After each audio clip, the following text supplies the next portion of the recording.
Hey y'all, my name is Ray, my pronouns are he, him, his, and this is Second Puberty.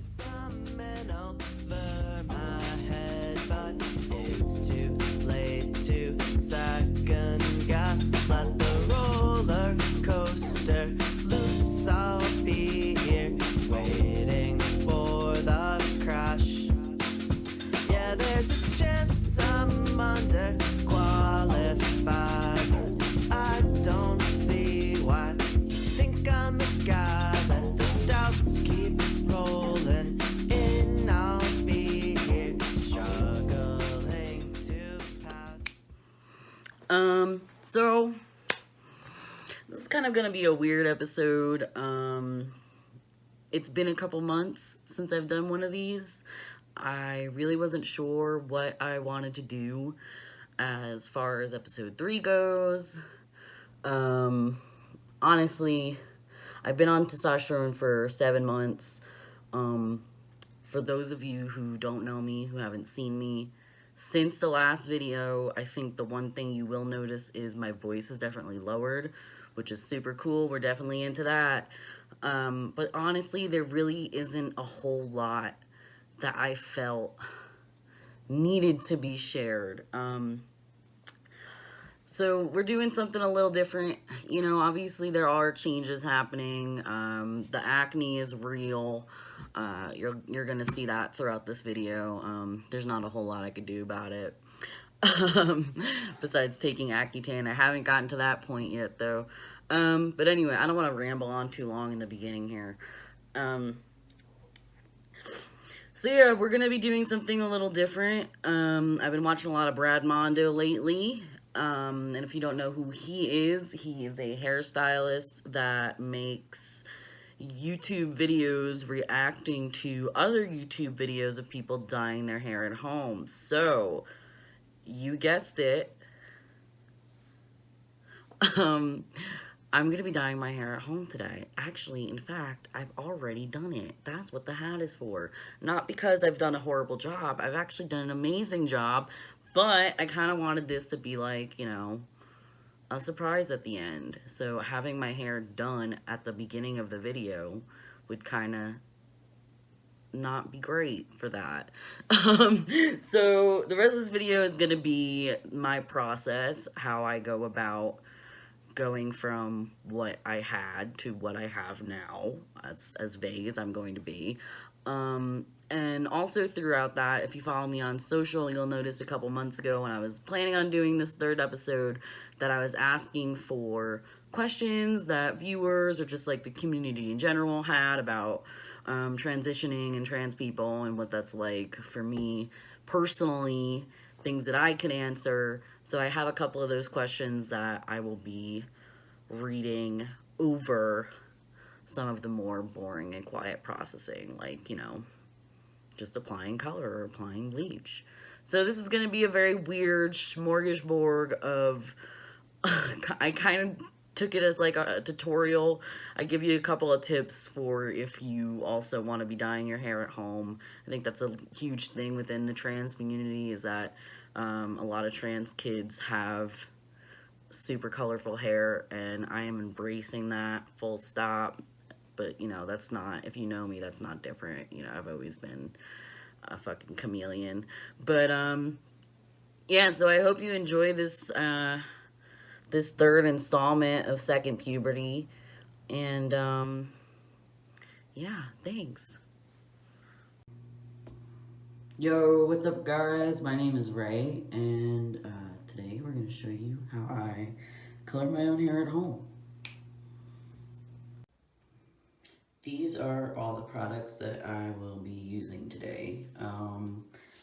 If you are familiar with hair products, with hair color and the sort, you will notice that I did not go to Sally Beauty's.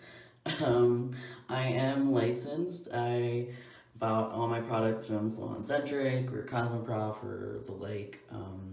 So these are professional grade products that you'll find in like a salon. We're going to be using 40 volume from L'Oreal because it's just what I had on hand. Pretty much everything else we're using today is Pulp Riot. They're a really good brand. This video is not sponsored by them, for as much as I'll probably end up talking about them.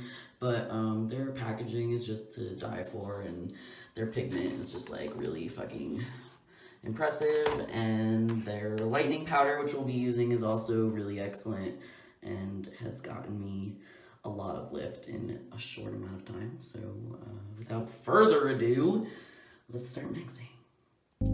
Maybe we're here to save the youth.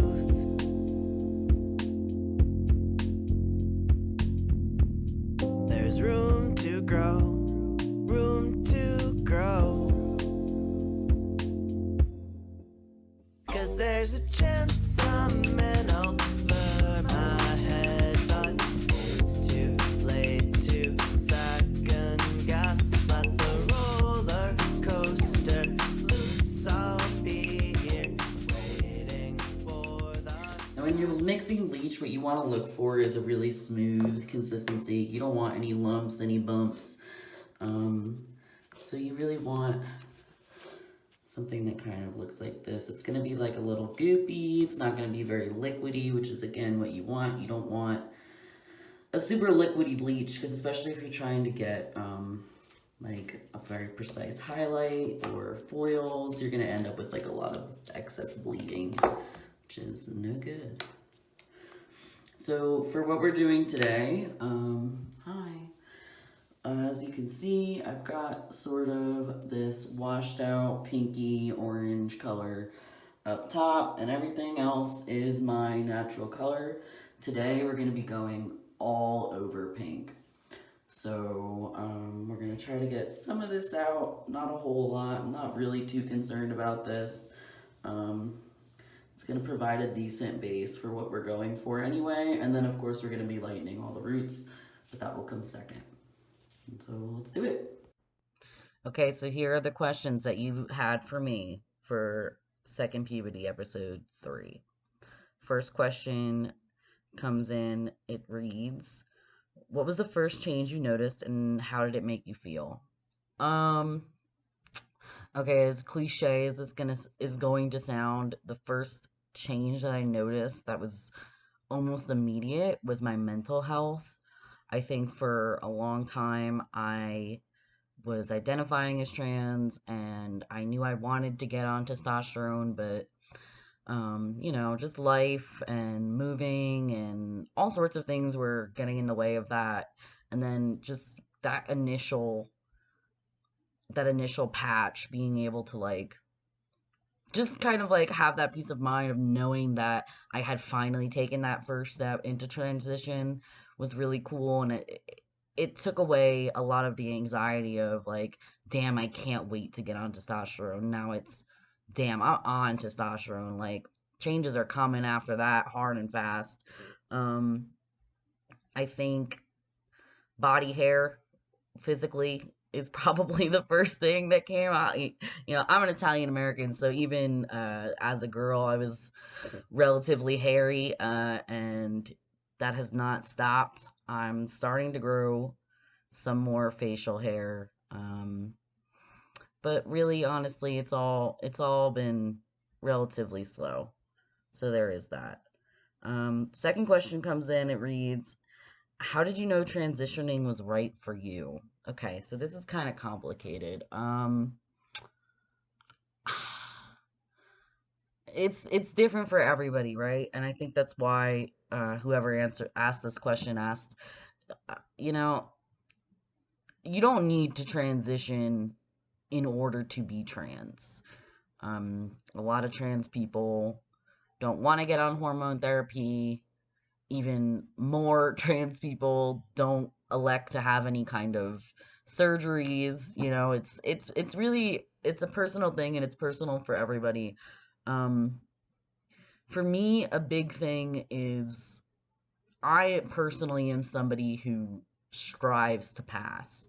And if you you're not, savvy to the words of trans people, and you don't know the terminology, passing refers to being able to quite literally pass as the gender you identify as. So that would mean, going into a grocery store and not being called ma'am, being able to appear to all people around that I am the identity that, or I am the gender that I identify as, you know, without anybody questioning that just by looking at me or hearing me speak.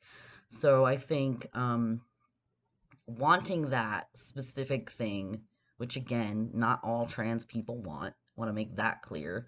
Um, for me personally, though, that's a big part of it, and it's something that I want, and so I think that goes into how I knew I wanted to transition and that it was right for me, as you put it.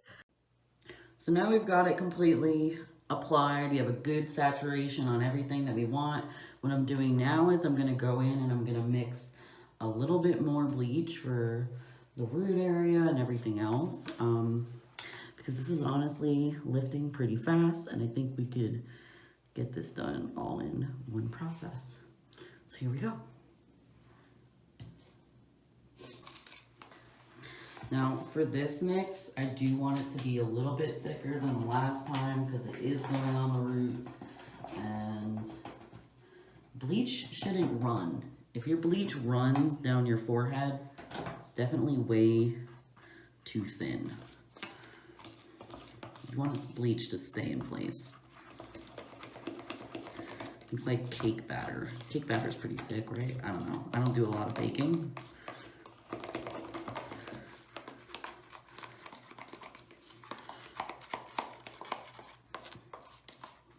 No, you can see that well enough, but okay. I'm making a mess. That's what you get for doing your hair at home. It's messy. So we're gonna do exactly how we did before. I like to just kind of split down the middle.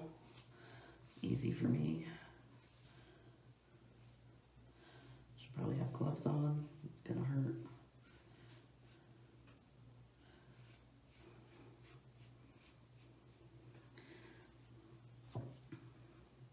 Start somewhere towards the back. I start a little farther up because that's where I can see best.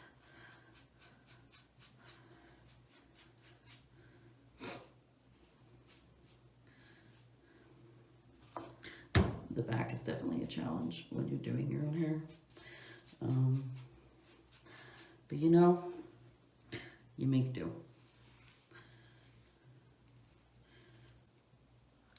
I also don't really, I've never done one of these videos before. I've always done my own hair since way before I was licensed to do so. And I've never done one of these videos because I've always kind of been against the idea of teaching people how to do a skill trade that people are going to school for on their own without going and paying licensed professionals to do it for them. But, you know, in light of recent events and the pandemic being what it is, and honestly, it's probably better if you didn't go to salons right now, even if they are open in your state. It's probably safer. There are definitely people who are immune compromised who can't afford these kinds of luxuries. So like at this point, splitting hairs, pun intended. Next question reads, how has this affected my work life? Short answer is it hasn't, to be completely honest, and that's a really good thing. Where I live, globally and nationally, is a really liberal, very queer friendly area. Again, if you don't know, I'm in the Denver metro area. That's Denver, Colorado. And you can tell by the way I say Colorado that I'm not from here. But yeah, so people out here, no one's concerned with that. Honestly, if anything, it might have helped me get a few jobs. I work primarily for magazines. I freelance, write, and you know, that kind of thing. And I don't want to say that it's helped me get jobs, but I do feel like doors are opening up for trans people, and more companies want trans voices on their teams. So, you know, for me personally, but again, this is coming from, you know, an incredibly privileged place of a white male in America, so my experience is not the trans experience. It's not the usual trans experience, but I'm here answering your questions. So, um, I also, okay, here, so let's preface this one. When I made my post asking for questions, I had said, ask me anything puberty related because honestly, I was expecting the physical changes. I wasn't expecting the emotional baggage that comes from going through puberty as a teenager to resurface now in my mid 20s, but it has. And that's affected things like, I don't know, what I watch, what music I'm listening to, my attitude towards certain things. So I opened up the floor for questions pertaining to anything like that as well. So our next question is, what's your favorite pop punk band? Um, it should come as no surprise to any of you that I was a huge scene kid back in the early 2000s when I was first going through my initial puberty, and I have seen a lot of that resurface now. Um, I feel no shame in telling you that I've been listening to a lot of My Chemical Romance, and that's that's pretty much all I've got to say about that. I had tickets to go see them in October, but because of coronavirus, that's not happening. That's okay though. The other issue with at-home hair dye is that so rarely do these packages contain enough bleach for the average person's head of hair. To really get like an overall even application saturation, you need a lot of bleach. I don't have a lot of hair on my head, but this is the third time I've been mixing because I want to make sure every single last strand is completely covered on both sides. I mean, I feel like we have a pretty good base coverage. We might have to go on a second time if there are any uneven spots. There very well could be. But, yeah, let's leave this on. Ooh, getting a little bit of a mullet back there. Leave this on. Keep an eye on it. And we're back. Okay, so I just washed out. And this is what we're left with. These lights are not doing it justice. It is Yellow City, but I think that's okay. God, I look like the kid from Sum 41. But, yeah, this is gonna be a really good base for the color that we're trying to get to, which is almost kind of what this is already. Like this nice peachy pinky color. It's actually going to be a lot more vibrant than what it's looking like now. So, yeah, means I can finally get rid of this extra bleach and start mixing the actual color up, which is the fun part. Alright, kiddos, now comes the fun part. We are going to mix color, and newsflash, I am going to wing it. I really don't have a specific color in mind that I'm looking for, so I'm just gonna kind of mix until I like what I see, and that's what we're gonna go by. Yeah, there's a chance I'm underqualified, but I don't see why. Think I'm the guy, let the doubts keep rolling in. I'll be here struggling to pass.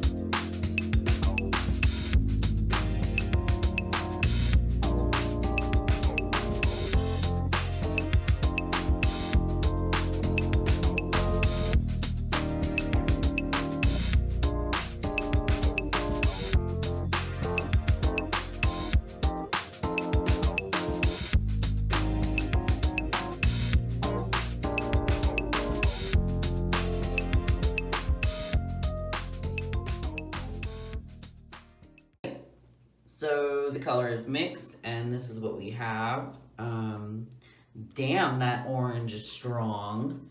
But you know what? I don't hate it. It's like a nice strawberry, corally red. And it's going all over. And this little orange tint to it is only going to help. The yellow is only going to help. So we're in a really good spot right now. Let's get applying. Our next question is, how did my family react? It depends on the person. I chose not to come out all at once. I'm not the kind of person that generally likes a lot of eyes on me at once, which is weird because here I am doing a music or here I am doing a YouTube video. But yeah, I don't know. I prefer like a one-on-one approach. So I pretty much did that with most of my friends and family. And I got a lot of different reactions, all supportive, which again is not the trans experience. I'm super fortunate. I'm really lucky in a lot of aspects of my life, and this is just another example of that. The next question I have is, are you happy with the changes that you've seen so far? So again, when I originally posed these questions, it was a couple months ago. At this point, I've definitely seen more noticeable changes. I'm not talking about a lot of physical changes that have happened because honestly, it's just like a lot of gross, like teenage boy stuff going on, like stuff that I feel like is a little too personal to get into, but like I know who I am, and every change that I do see is validation towards that identity that I hold. So, yes, I'm very happy with the changes that I've seen so far.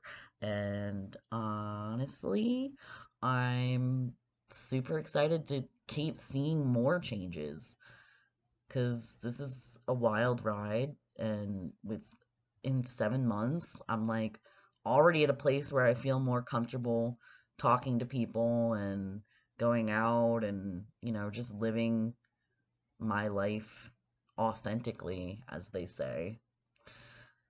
All right, our last question, and this one is a doozy, and this is one that I got um I got a couple of times when I came out as trans. I had people asking me this question, which is, what's the difference between FTM, which means female to male, which is what I am, and tomboys?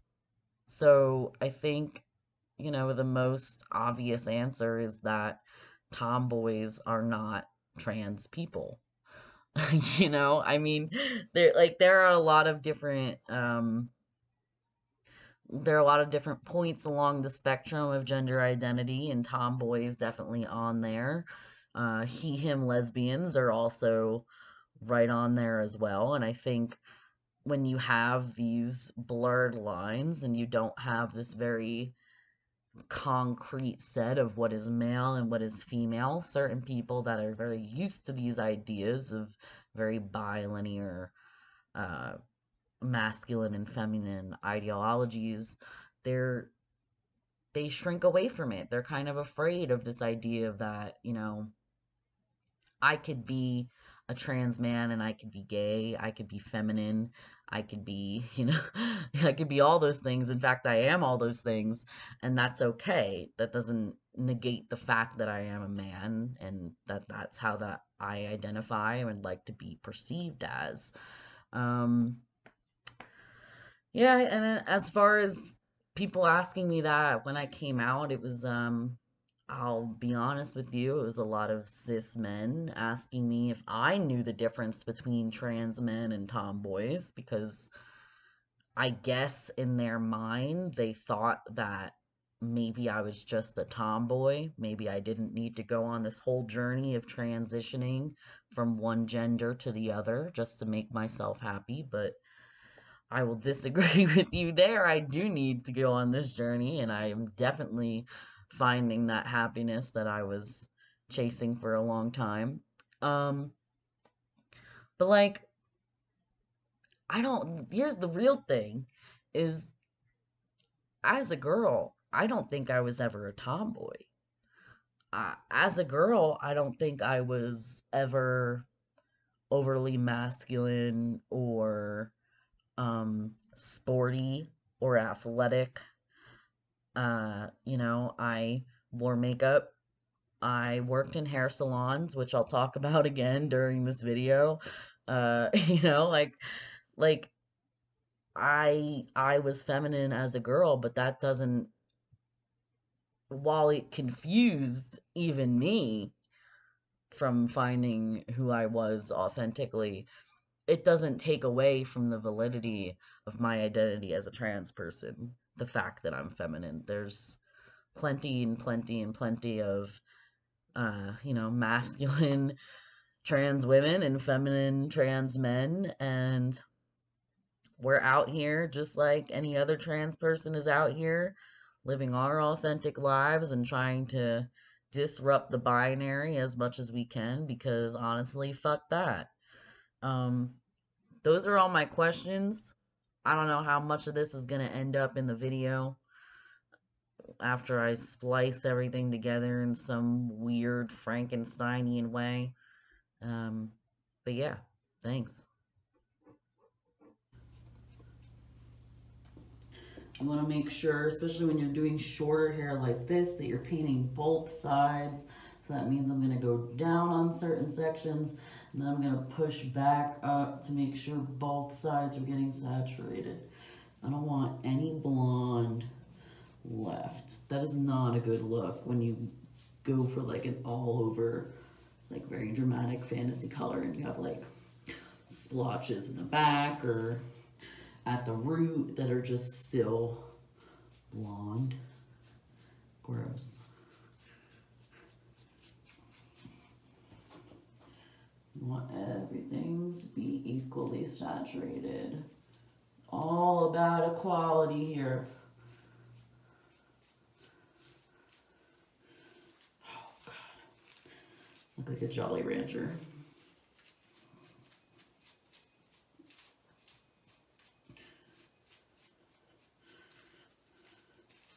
Or a beauty school dropout, which is accurate. Got some leftover color, so I'm really just gonna kind of smush it into the ends and make sure the back is nice and coated as well. Probably leave this on for like 20 minutes.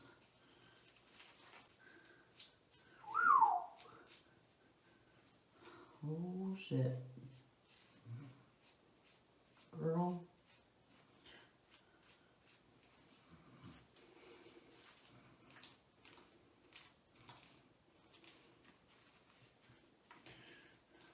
I don't know why I always pull my shit into a mohawk when I'm dyeing my hair, but it just seems natural at this point.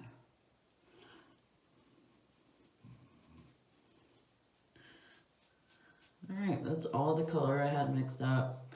It's probably more than I needed, but honestly, I'd rather be oversaturated than under.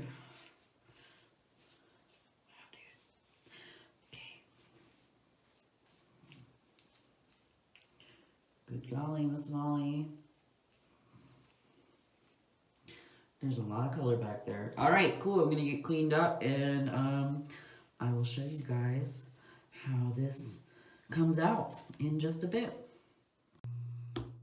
Okay, we're washed, we're shampooed, we're dried, and this is our final result.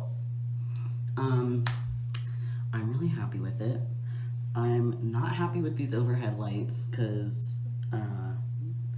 they leave less to be desired. But we're even, and we're vibrant, we're loud. I'm loving it. So yes, this has been me dyeing my hair at home. Thank you, Brad Mondo. Please like my video. And yeah, just hot damn, like, killing it. Absolutely killing it.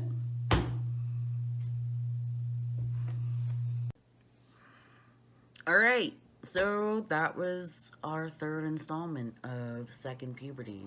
My hair is on full display now. You can see it in all its pink glory. The hat kind of smooshed most of my styling, but I think we're gonna survive. Yeah, I hope you liked this weird mashup of dyeing my hair and answering your questions. If this works, I'll keep doing it. You know, like I said before, I'm a chameleon. I dye my hair often enough to also update you on what's happening along my transition. Honestly, I'm thinking about maybe doing a nice split dye at some point over the winter. So, who knows? Maybe that will happen. Maybe. The sky's the limit. I want to give another shout out to Brad Mondo. Please watch this. That would be really cool, I think. And fuck, I did a good job, so I think I deserve it.